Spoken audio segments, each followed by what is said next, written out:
the Prime Minister instructed me to tell you our analysis is you are conducting 4 or 5 major international felonies, and the government of Venezuela is going to take the position that you personally are conducting an act of war against them.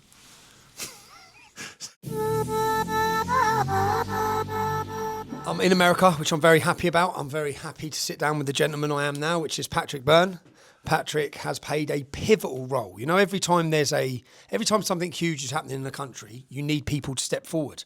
Patrick was a very wealthy gentleman at the time, and he stepped forward with his wallet. And he funded, since the start of the stolen election, the entire, from what I'm aware, the election integrity campaign to try and prevent it ever happening again. Patrick was... Counter-revolution. The counter-revolution more broadly, including you, when we were spiriting you around Europe and such. When I was the whole counter-revolution. And to understand, Patrick come under immense attack, from legal attack, character assassination. Just read the media headlines. Yeah, they don't want people stepping in, especially people with wealth or money or financial support, in order to support people, support campaigns, and support these sorts of ideas. So it's a great honour to sit with you today, Patrick, and finally meet you, because we've been in contact for a while. We have. It's been a long time. I was telling him, don't go back to England. Do you remember when I was on the run? When I was on the run, I first got in contact with Patrick, and I flew out to the Bahamas. We met in the Bahamas, and then Patrick helped me with accommodation. I stayed somewhere else, and that's when we first. Well, no, we didn't meet, did we? We didn't meet. No, I flew out to Bahamas. I had somewhere to stay in the Bahamas. We didn't actually personally meet. And then I was there for 3 weeks, and you were saying, don't go home. I was saying, don't go home. Come to America. Then you went to Europe, somewhere else in Europe, and you stayed. I went to Spain, kept my head down, and then decided to come back and face. I just thought, you know what? If I'm honest, I feel like I was putting them on trial, not them putting me on trial. I wanted the world to see what they're doing. Well, you succeeded. Yeah. You succeeded. You're a tough knob that you took 10 months on the inside, but that you succeeded. Boy, no, your movie got extraordinary viewership because of what they did. That's it. So they walked into the trap, really. But it's great to sit here. I want to hear how you feel, Patrick, someone who's been character assassinated, because where we're at now is a very different place to where we were 4 years ago, even 2 years ago. Things are developing in the election integrity story. Talk to me about yourself and why you got involved in it.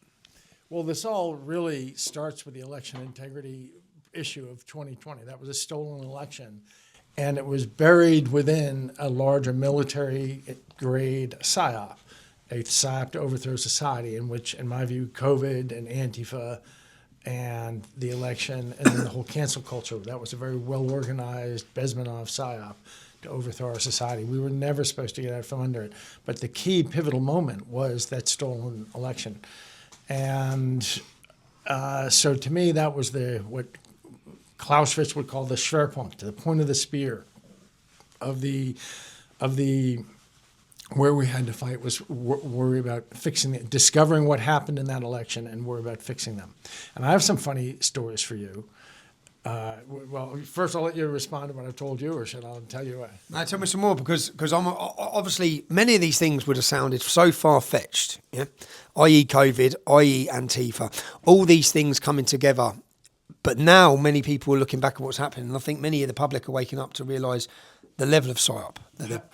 Do you know what a Bezmenov PSYOP is? I don't know how long your show is. Do you have time for me to go on. What's a Bezmenov? A Bezmenov PSYOP is a way to overthrow a society without firing a bullet, and it comes in 4 stages.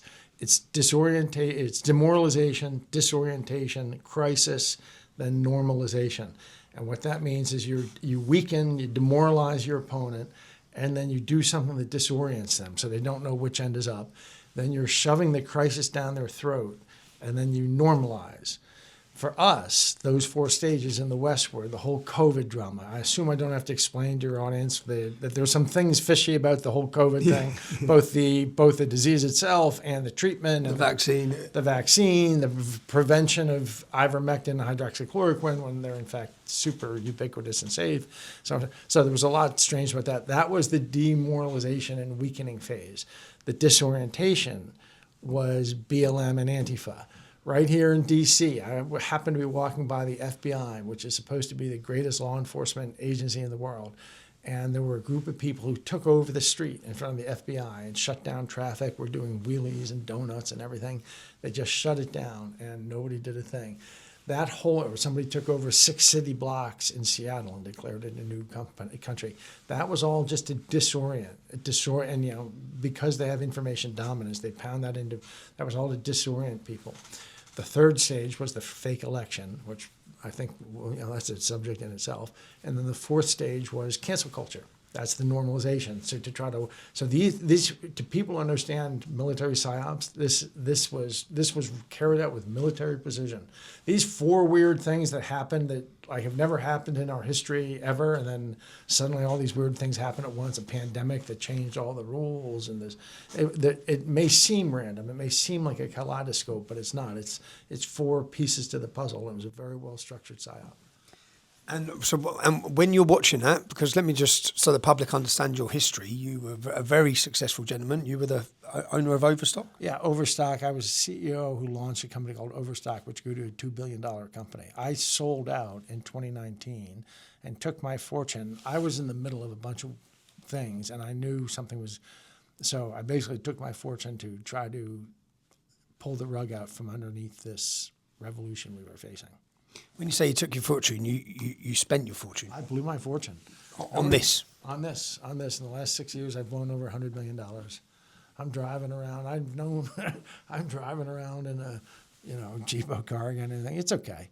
I know some people, but I'll be okay. But I blew over $100 million in the last 6 years. When you say blew over 100 million, well, we've seen Donald Trump get re-elected, and you may have.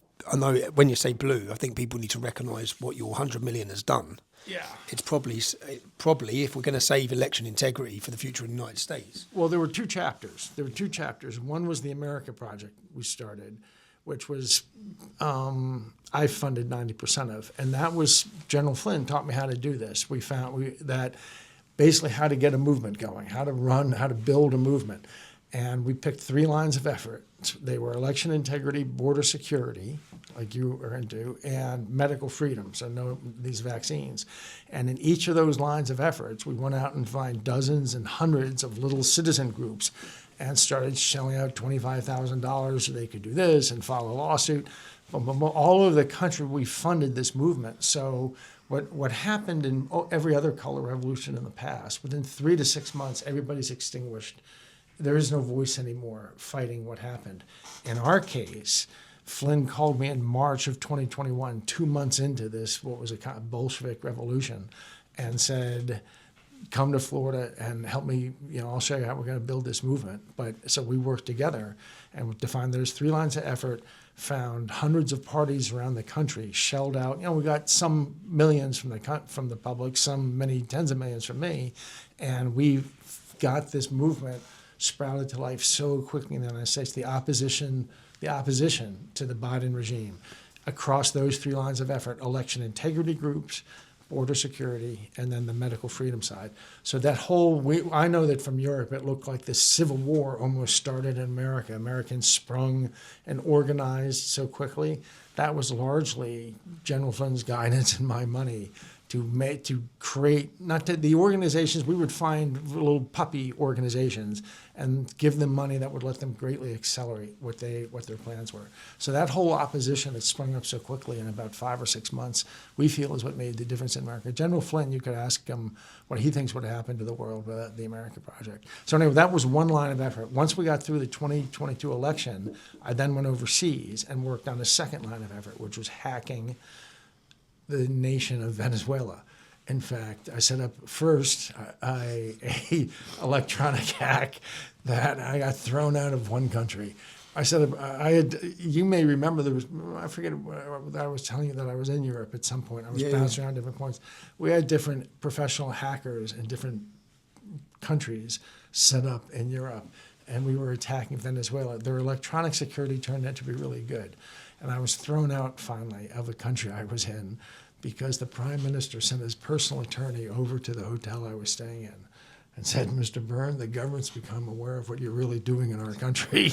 We're not going to arrest you because we think you might be onto something, but you can't do this from our soil. If you're still here in 24 hours, we will arrest you. And the prime minister instructed me to tell you, our analysis is you are conducting 4 or 5 major international felonies, and the government of Venezuela is going to take the position that you personally are conducting an act of war against them. So anyway, so then we moved to the Caribbean. We set up bases. We went through human intelligence source methods, and we had 2 stations set up in neighboring countries in South America. And we started recruiting people out of Venezuela's government. And why was you trying to? Well, just so people understand, why was you trying to attack Venezuela? Why was you trying to overthrow or get into Venezuela? Because what this is really all about is the real story that happened here. So I don't know. Is this long form? Can you handle This that? is long form. We've got obviously the event downstairs starts in 25 minutes. Yeah, no, I mean, I won't be that long. I mean, it might take me a few minutes to explain. Yeah, no, come on. Yeah. The real history of what happened here is there was a Fidel Castro figure in Venezuela named Hugo Chavez. In 92, he ran a coup unsuccessfully, went to prison, got out, ran for president in 98, became president in 99. He was a Fidel Castro type. And the thing to know about Venezuela is it's sitting on the world's largest pool of oil. It's 300 billion barrels, the largest. It's bigger than Saudi Arabia, its reserves. And he's basically created a mafia just to steal that oil. But there's 2 things he needed to steal to do that. He needed to nationalize and steal the petroleum company, and he had to take over the election industry so he could never be kicked out of power. He has, we think, looted $4 trillion. Him and his successor, Mafia, looted $4 trillion out of the nationalized oil company. Just it's for their own ends over the last 26 years. What they also did was, so they can never be thrown out of power, is they developed in their election industry a computerized election system. And it actually ran, they had a referendum in 2004 whether to continue. And the public was 65-35 against the president, but he won with 58% because they used this computerized election equipment. Once they realized what they had, they commercialized it. They exported it. This is what happened in America. And that's Smartmatic. They exported. Smartmatic is just the commercial face of the Venezuelan mafia regime. And then Smartmatic ended up as the innards of Dominion, Hart, and ES&S. Practically every machine in the world, frankly, comes off. There's actually one assembly line in Taiwan, and at the end of the assembly line, they get the name brand, but it's really just one manufacturer. And their parts, they disguise this, but their parts are coming from Beijing, China, the motherboard. All its equipment is completely compromised. The people who are voting, 70% of the votes in Britain are being counted on one brand or another of this equipment. Nothing that runs on machines is reliable. So anyway, that's what took. Just getting to the bottom of that took about $30 million. And 2.5 years overseas and 4 or 5 felonies. Why? Why, Patrick? Tell me why. Tell me why. Explain to me why you would do that. You're sitting there worth hundreds of millions of pounds. You've succeeded in life. You're at that point. Why would you do that? Well, I studied over in Cambridge, England. Did you know that? I did. Yeah, I read your book. Oh yeah. I read your book. I was a Marshall. Fascinating book as well. What's your book called? Danger Close. Danger Close. It's a fascinating book. Domestic extremist #1 comes clean. But back when I was a philosopher, before I was a domestic extremist, now I was a Marshall scholar, and I took it to Cambridge, England, did an MPhil in ethics, and then came back and did a PhD in philosophy at Stanford.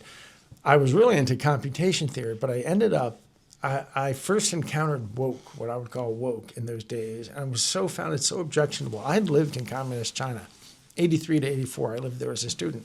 So I sort of switched my PhD to being about political philosophy and trying to understand what they misunderstood. And anyway, to learn the Western tradition, I became one of those guys who could tell you, like, each part of the Constitution, what philosophical principle was behind that. So that's what I really got into. And I see... there's actually a book that I know General Flynn has on his shelf here called The 2500-Year War. And this is right up your alley.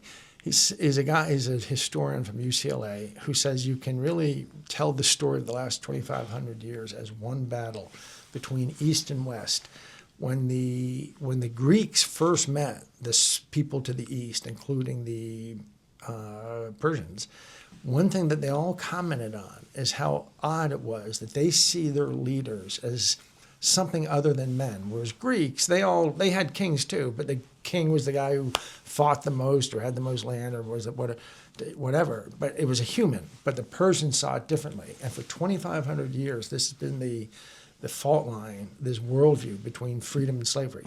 And this 2,500-year battle, you can sort of reinterpret all these different moments in it along this one narrative trajectory. And I saw it coming to an end. If the United States goes down, it's over for the world.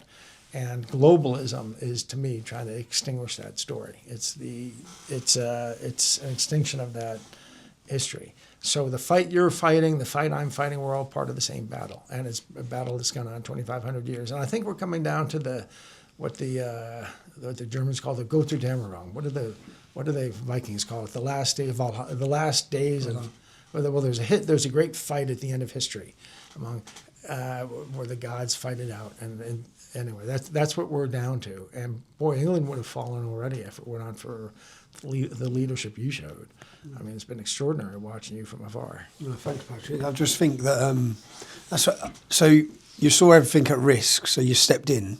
Tell me the personal sacrifice that has been. Well, I have no wife, no family, never been married. I've always lived that. That's another thing that sort of it made this easier to do than most. Last year I had surgery number 116 and 117. I've lived my whole life. You was very concerned at the time you needed surgery, but you was concerned that if you went in surgery, you might not come out. Yeah, because that happens to people more than it should. People who speak out.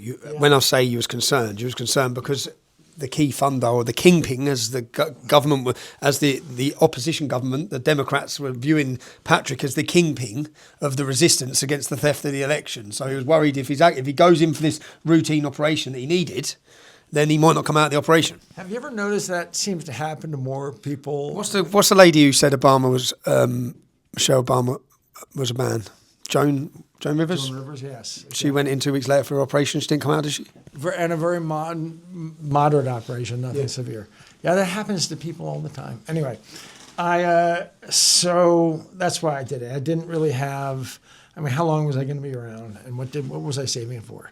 If I saw, am I going to put my name on some building? Or I saw a chance to throw a body block, to put it in American football language, to maybe throw a crackback block, an illegal block, but to stop a tackle from happening. I saw them if they had taken us down, one of the most interesting things to me over the last 4 or 5 years was I would get occasional emails or see messages from people from Australia to Germany or Britain, but mostly more like Europe. People would write messages like, Mr. Byrne, you don't know me, but we're keeping the lights. We're seeing the lights dim in Germany, and they're almost out, and we're hanging on as long as we can.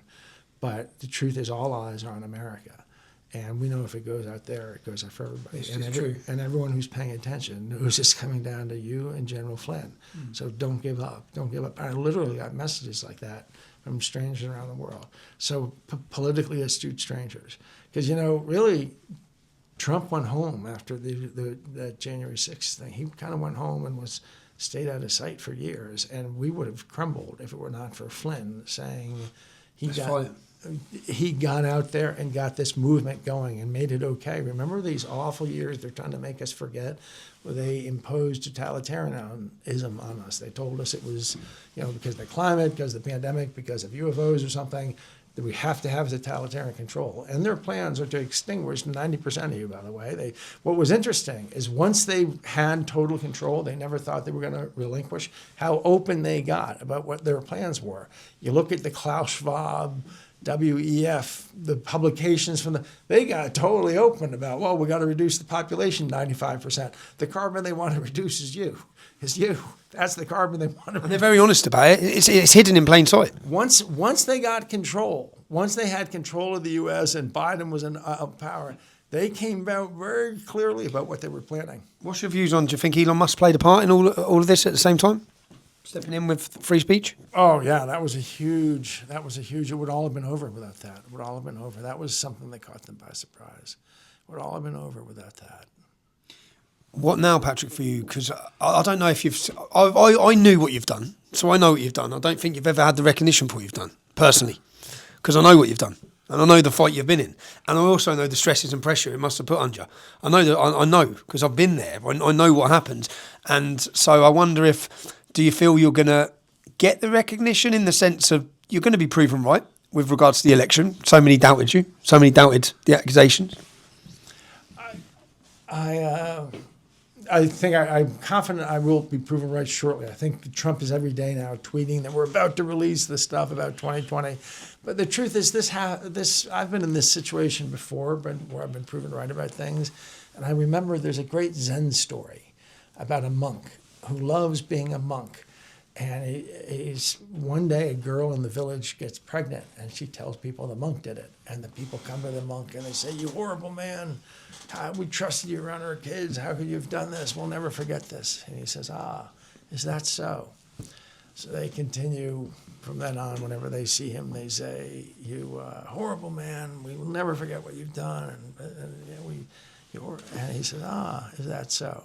Well, after some months, the woman runs off with somebody and says, "That's because," she leaves word, "That's actually the father. I accused the monk because I knew he would do the right thing and shelter me and such, but now the real father's come by and I'm running off with him." And the villagers come back and say, "Oh, we're so sorry. How could we have ever said these things about you?" And he says, "Is that so?" You're doing it because that's your dharma. I don't care. I think that I'm confident that historians, as they dig into this, are going to understand the full story of what we did. But Flynn and I, couple Irish guys. It's funny, we laughed often how the only people in the game fighting were some Irish guys. I was about to ask you this. Do you think your Irish bloodline plays a part in the rebel? Yeah, we agreed early on, we'll go to the firing squad. We'll go to the firing squad here. We're never going to... Well, you and General Flynn, in the early discussions, we're not stopping. We'll take this all the way to the firing squad, because they were totally trying to make it... They were trying to denormalize. Well, I guess they've gotten away with doing this. I used to be invited to speak in Britain and universities. I would hate to do that now. I think I'd get arrested. It's how strange it must be to live in England, the cradle of liberty. And people are... 12,000 people last year were arrested for tweets. Nuts. Patrick, I'm aware we need to get down for this conference. Mate, I admire you. Absolute respect. So thank you very much for the fight you've put in. Cheers.